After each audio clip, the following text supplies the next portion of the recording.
En fait, actuellement, vous ne savez pas à quel point j'envie les Barcelonais. Est-ce qu'aujourd'hui, dans notre club au Real Madrid, vous avez un seul joueur qui aurait pu faire cette action-là de Rafinha sur le but de Gonzalo Garcia? Vous vous rappelez ou pas? Rafinha qui te sort le saut à la CR7 pour empêcher cette balade d'entrer en pleine lucarne. Malgré qu'il y avait eu but derrière, tous les Barcelonais étaient unanimes, ils ont loué l'engagement de Rafinha. Et on voit à quel point ce genre de joueur peut faire la différence. Non mais dites-moi, aujourd'hui au club, quand vous regardez le Real Madrid, aujourd'hui au club, quel joueur a autant d'engagement? Il n'y en a plus, hein. C'est là que je me rends compte qu'il y a du boulot encore dans notre club, hein. Aucun de nos joueurs ne dégage du leadership. Nos joueurs n'ont plus d'âme. Ils n'ont plus d'engagement. Limite, on a l'impression qu'ils sont au Real Madrid parce qu'ils sont dans de bonnes conditions. L'Espagne, c'est beau, ils peuvent bien profiter. Ils ne nous donnent même pas envie de regarder le foot. Encore, à la limite, tu peux perdre des matchs. Il n'y a pas de souci. Mais avec un manque d'engagement pareil.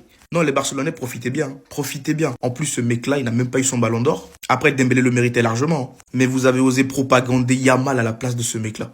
Il a fini quel rang, là? 5e? Le Real Madrid, on a du taf, on a du boulot.